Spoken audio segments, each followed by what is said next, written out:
I've been involved in haunted house construction and operation in the past on my own with other individuals, and knowing that the rec department, obviously I work for the city, so it was only a stone's throw away, asked me if I would want to participate with them in helping run it, because they had never done anything like that before, which I did, obviously, and here we are 12 years later.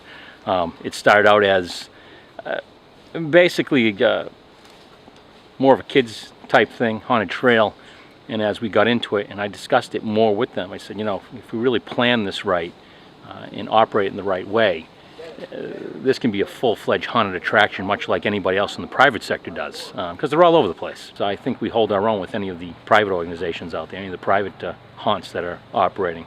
I think we put on a really good show. It's $10 a ticket to get in. It's the greatest bang for your buck that you can get as far as I'm concerned. I would challenge anybody to go to, who are into this type of thing, to go to any other haunted attraction, then come here and tell me that we're not as good or better than anybody else you're going to see in the area. There's two attractions. There's actually the trail itself, the haunted trail. The event is the Haunting of Barrett Park, which is comprised of two haunted attractions. One is Terror in the Woods, which is the haunted trail that we're standing in right now, which is a self-guided tour. It's a bit of a theatrical production. You don't just go through and people jump out. It's nothing like that at all. You go through various scenes. There's various buildings, bridges, caves, you name it, that you go through and around and by, and at various points along the way there's people to scare you, and 50% of the time there are scenes that are acted out that you see, little mini plays, if you will. So it's a different twist that nobody else does, and that is Terror in the Woods. That is, the haunted trail is called Terror in the Woods. This year, for the first time, we've expanded. We've have enough funding from prior years that we've built a second attraction called the Psycho Circus, and as by its name you can probably guess that it has somewhat of a clown theme. So that is the second attraction.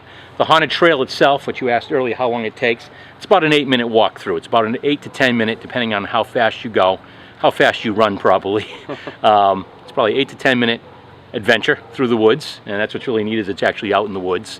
And the circus attraction is probably a 5-minute thing at best. That's a shorter, smaller one that you go through after you've passed through the trail. And your $10 ticket gets you through both attractions. Oh, okay. And on the nights of October, we're open October 11th, 12th, and 13th. So this week is our opening weekend. We're also open the following weekend, Friday and Saturday, the 18th and 19th.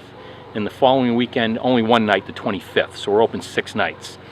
Of those nights, we also have a children's area for $1 per child, and parents can accompany the child for free.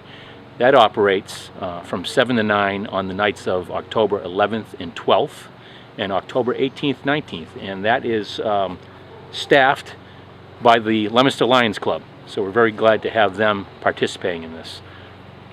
Children's area is $1 a child. Child goes to a small area that's kid-friendly, obviously. They get to go trick-or-treating. They get to do a craft, and if they choose, they can play a game, and every child leaves with a token prize. So there's something for little children as well. Parents can visit that on their own if they're not interested in the haunted attractions, or if they come as a family and the teens and adults want to go through the haunted attractions, the little kids, instead of waiting in line or waiting around, they can visit the children's area. So there's something for everybody.